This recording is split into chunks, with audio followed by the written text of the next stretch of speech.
The clock on my dashboard read 7:47 p.m. when I finally pulled into the driveway. Another late night at the office, another missed opportunity to leave before the sun set. The house stood before me, windows glowing with warm light, yet somehow it felt cold. Distant. Like looking at a photograph of home rather than the real thing. I sat in the car for a moment, engine ticking as it cooled, and allowed myself to feel the weight of exhaustion pressing down on my shoulders. 3 months. That's how long it had been since Natasha and I had really talked, the way we used to when we'd stay up until 2 a.m. discussing everything from our dreams to what kind of dogs we'd get someday. Now our conversations were reduced to logistics. Did you pay the electric bill? Can you pick up milk? I'll be late tonight. The promotional position had seemed like a blessing when I'd accepted it. More money, more responsibility, more respect. What they hadn't mentioned in the job description was the more that would slowly drain from my personal life. More hours meant less time. More stress meant less patience. More ambition meant less of us. I grabbed my briefcase and headed inside, loosening my tie as I pushed through the front door. The smell of jasmine and vanilla hit me immediately, Natasha's signature candles, the ones she lit when she wanted the house to feel cozy. My heart lifted slightly. Maybe tonight would be different. Maybe she felt it too, this distance between us, and wanted to close it. "Hey, babe," Natasha's voice called from the kitchen. She appeared in the doorway, wearing the blue dress I'd always loved, her dark hair falling in soft waves around her shoulders. For a moment, she looked exactly like the woman I'd married 5 years ago, beautiful, radiant, alive. But then I saw her eyes. They were tired, guarded, like windows with the curtains half drawn. She smiled, but it was the smile you give a coworker, not your husband. Professional. Polite. Distant. "Hey," I said, trying to inject warmth into my voice. "You look amazing. Is that new? This?" She glanced down at the dress as if she'd forgotten what she was wearing. "No, I've had it for years. You just haven't been around to notice." The words hung in the air between us, sharp and accusatory. I wanted to defend myself, to explain that I'd been working so hard for us, for our future. But the truth was, I couldn't remember the last time I'd really looked at her, really seen her. "I thought we could do dinner tonight," I said, setting my briefcase down. "Just the two of us. Like we used to. There's that Italian place you love, or we could order in, open some wine, put on a movie." "I'm not really in the mood tonight, Eric," she interrupted, her voice soft but final. "Maybe another time." The disappointment hit me like a physical blow. I'd been thinking about this all day, planning it during my lunch break, imagining how we'd reconnect, how I'd hold her hand across the table and tell her how much I missed her, missed us. "Oh," I managed. "Okay. No problem." "I'm sorry," she said, and for a moment I thought I saw something flicker in her eyes, regret, maybe, or sadness. "I'm just exhausted.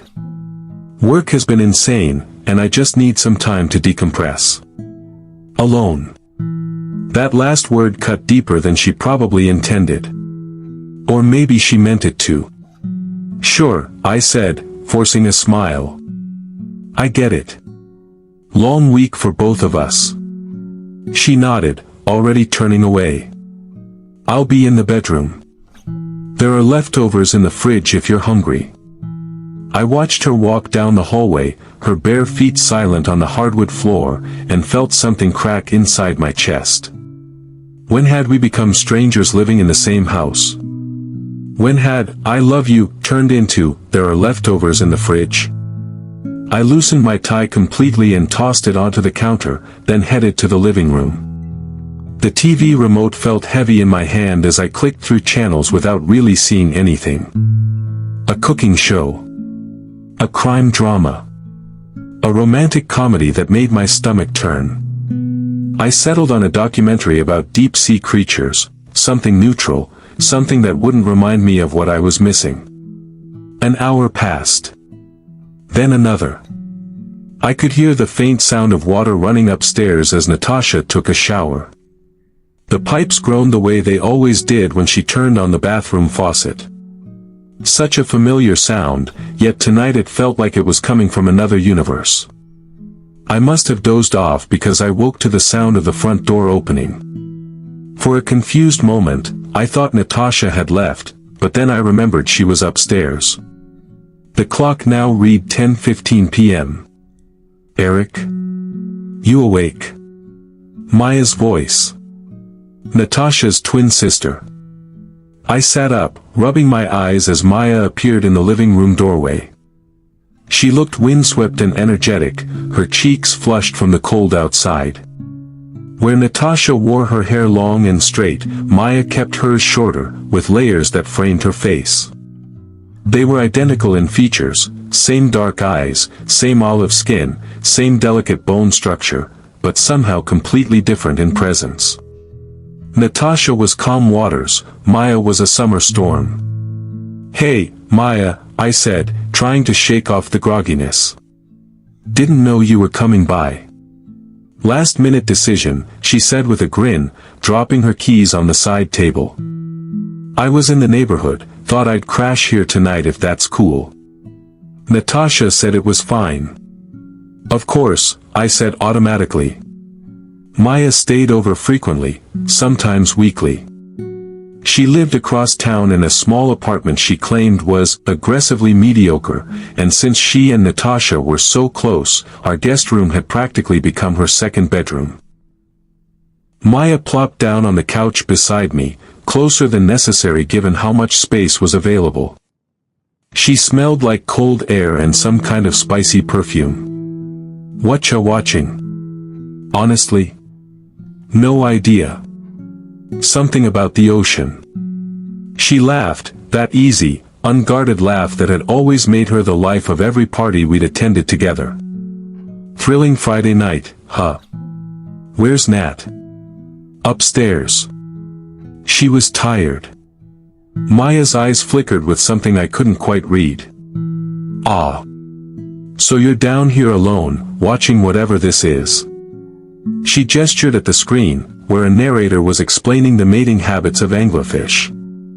"That's depressing." "It's been a long week," I said, trying to keep my voice neutral. "For both of you, it seems."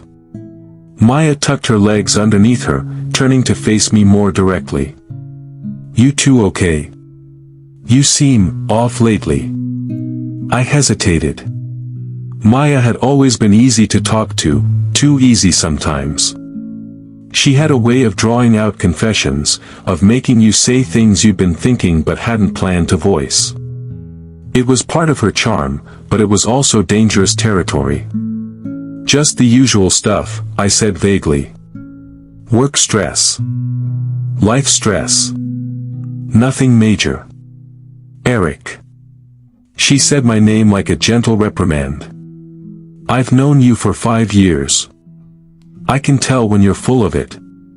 Despite everything, I felt myself smile slightly. "That obvious?" "Completely." She shifted even closer, her knee now touching mine. It was casual, the kind of contact that happens naturally when you're comfortable with someone. But tonight, with Natasha upstairs and this strange emptiness in my chest, it felt different. More charged. "Natasha and I have just been disconnected lately," I admitted, the words tumbling out before I could stop them. "I'm working constantly, she's exhausted, and we barely see each other. When we do, it's like we're going through the motions. Like we're roommates instead of." I trailed off. "Instead of lovers?" Maya supplied, her voice gentle. "Yeah." The word felt heavy. I keep trying to plan things, to reconnect, but she's always tired or not in the mood or just distant. I don't know what I'm doing wrong. Maya was quiet for a moment, her dark eyes studying my face with an intensity that made me uncomfortable. You know, she said finally, sometimes people get stuck in patterns. They forget how to see each other the way they used to. They forget how to want each other. How do you fix that? I asked, genuine desperation creeping into my voice. She smiled, but it wasn't her usual playful grin. This smile was something else, knowing, almost sad. Sometimes you can't. Sometimes you need to be reminded what it feels like to be wanted. To be desired. The air in the room seemed to thicken. I became acutely aware of how close she was sitting, how her hand was now resting on the couch cushion between us, just inches from my leg. Maya, I started, but she interrupted. I've always thought you and Natasha were perfect together, she said, her voice dropping lower. The way you used to look at each other, the way you'd laugh together. It was beautiful. But lately... She paused, her gaze never leaving mine. Lately, I look at you, and I see someone who's lonely. Someone who's forgotten what it's like to be truly seen. My heart was pounding now, a warning drum in my chest. What are you saying? I'm saying, she said slowly, deliberately, that maybe you need to remember what you're worth. What you deserve. Her hand moved, just slightly, until her fingers brushed against my knee. It could have been accidental. It wasn't. I should have moved. Should have stood up, made an excuse, put distance between us. But I was frozen, trapped between my loyalty to Natasha and this intoxicating attention from someone who looked exactly like her but felt completely different. You deserve to feel wanted, Eric, Maya whispered, leaning in even closer. Her breath was warm against my ear. You deserve someone who sees you, who appreciates everything you do, who makes you feel alive. Maya, stop, I managed, but my voice was weak, unconvincing even to my own ears. Why? She pulled back just enough to look at me, her eyes dark and intense. Because of Natasha. Natasha, who's upstairs right now, who couldn't even be bothered to spend the evening with you. Natasha, who's been pushing you away for months. She's your sister, I said desperately, grasping for something to anchor myself. She's my twin, Maya corrected. Which means I know her better than anyone. And I know what she's giving up. What she's too blind or too stubborn to appreciate. Before I could respond, before I could process what was happening, I heard footsteps on the stairs. We both froze. Natasha appeared in the doorway, wearing an oversized t-shirt and pajama pants, her hair wrapped in a towel. Her eyes moved from me to Maya, taking in our proximity, the charged atmosphere. For a long moment, no one spoke. I thought I heard voices, Natasha said finally, her tone carefully neutral. Hey, Maya. Didn't know you were stopping by. Last minute, Maya said smoothly, pulling back and standing up in one fluid motion. Hope that's okay. Of course. Natasha's eyes met mine, and I couldn't read what I saw there. Suspicion. Hurt. Indifference. Eric keeping you entertained. Just chatting, Maya said with an easy smile. About life, work, the usual. Natasha nodded slowly, still looking at me. Right. Well, I'm heading back up. Just wanted some water. She moved past us into the kitchen, and I heard the tap run, the cabinet open and close. When she returned, glass in hand, she paused in the doorway again. Don't stay up too late, Eric. You look exhausted. It was concern, I told myself. She was worried about me. But it felt like dismissal. I won't, I said. She nodded and disappeared back upstairs. Maya and I sat in silence for a moment, listening to her footsteps fade, the bedroom door close. See what I mean? Maya said quietly, settling back onto the couch. She doesn't even care. That's not fair, I protested. She's just tired. She's always tired, Eric. Always too busy, too stressed, too whatever. When does it become about you? About what you need? Maya's hand found mine, her fingers interlacing with mine in a gesture that was far too intimate, far too familiar. I stared at our joined hands, my mind screaming at me to pull away, but my body refusing to cooperate. This isn't right. What isn't right, Maya said, her voice dropping to barely above a whisper, is you spending your life feeling invisible. Feeling unwanted. I see you, Eric. I've always seen you. She leaned in again, and this time I could feel her breath against my lips. If Natasha won't give you what you need, what you deserve. Her free hand came up to touch my face, her thumb tracing my jawline.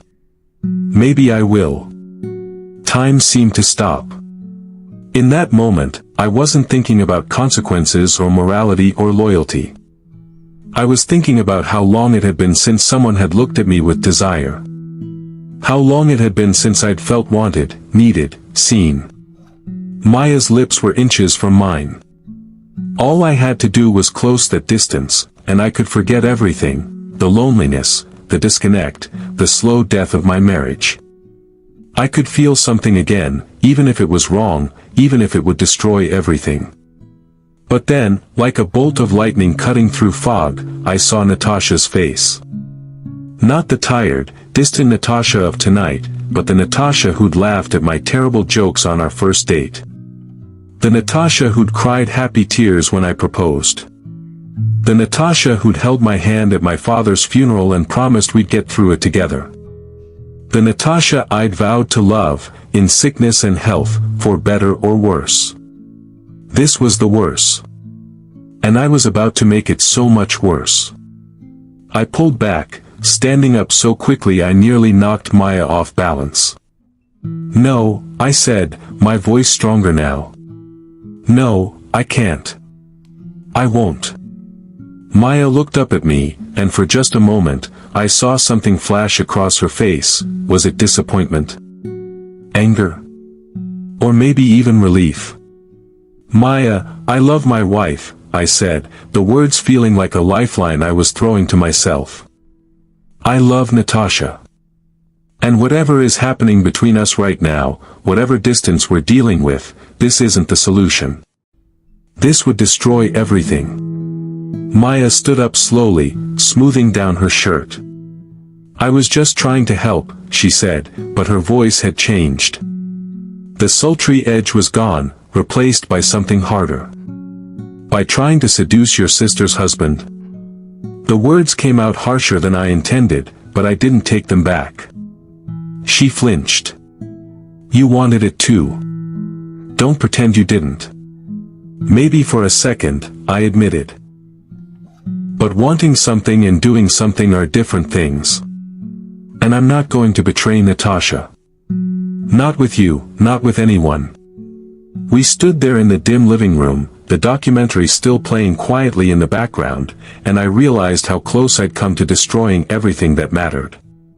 How one moment of weakness, one surrender to loneliness and temptation, could have shattered 5 years of marriage, could have fractured a family. I think you should sleep in the guest room, I said quietly. And tomorrow, maybe you should go. Maya's jaw tightened. Fine. She grabbed her keys from the side table and headed toward the hallway, but paused at the doorway. You know, Eric, one day you're going to wake up and realize that settling for someone who doesn't really want you anymore is its own kind of betrayal. Then she was gone, her footsteps heavy on the stairs. I stood alone in the living room, my hands shaking, my heart racing. I turned off the TV and sat down in the darkness, trying to process what had just happened.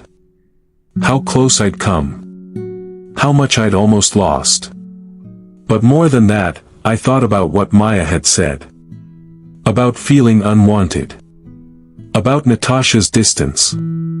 Because as wrong as Maya's approach had been, her words had struck a nerve. Things weren't okay between Natasha and me.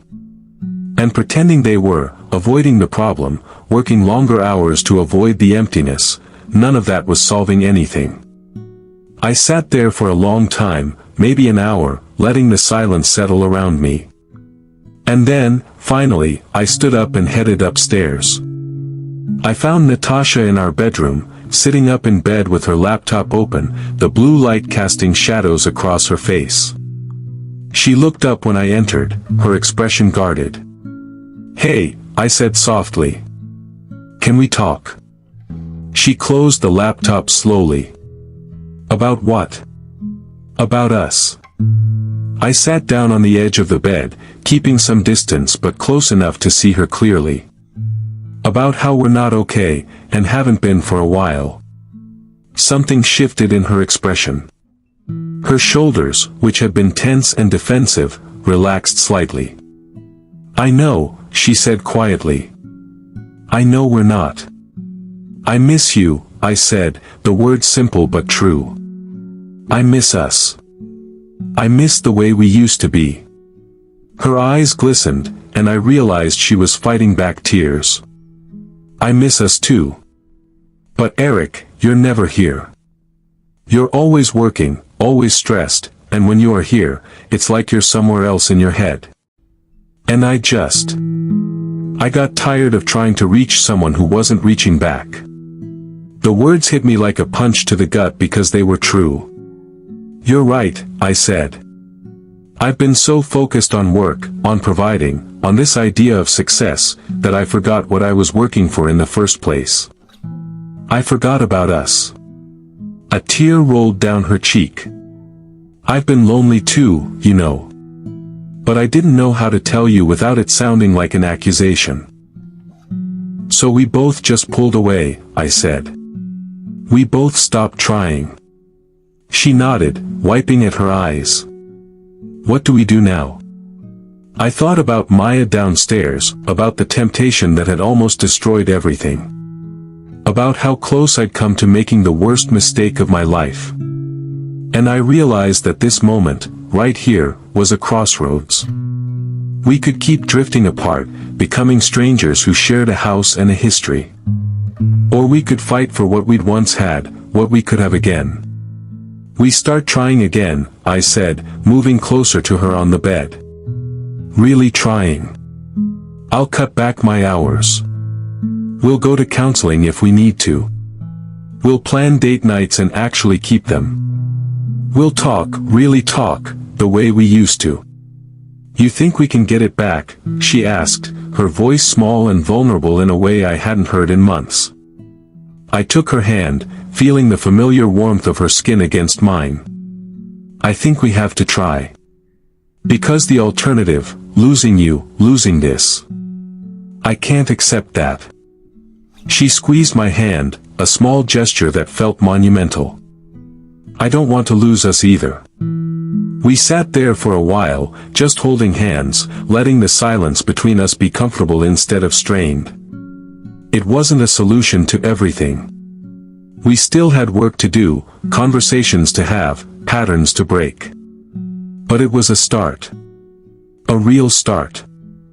And as I looked at my wife, really looked at her, the way I hadn't in months, I saw what I'd almost thrown away. Not just 5 years of marriage, but a lifetime of possibility. Of growing together instead of apart. Of choosing each other, again and again, especially when it was hard. Tomorrow, I'd talk to Maya. We'd set boundaries, and I'd make it clear that what had almost happened could never happen again. Tomorrow, I'd call my boss and have a conversation about work-life balance. Tomorrow, I'd start making changes. But tonight, I pulled my wife close and held her, and she held me back. And in that embrace, in that choice to stay, to fight, to love even when love was difficult, I found something I'd thought was lost. I found us.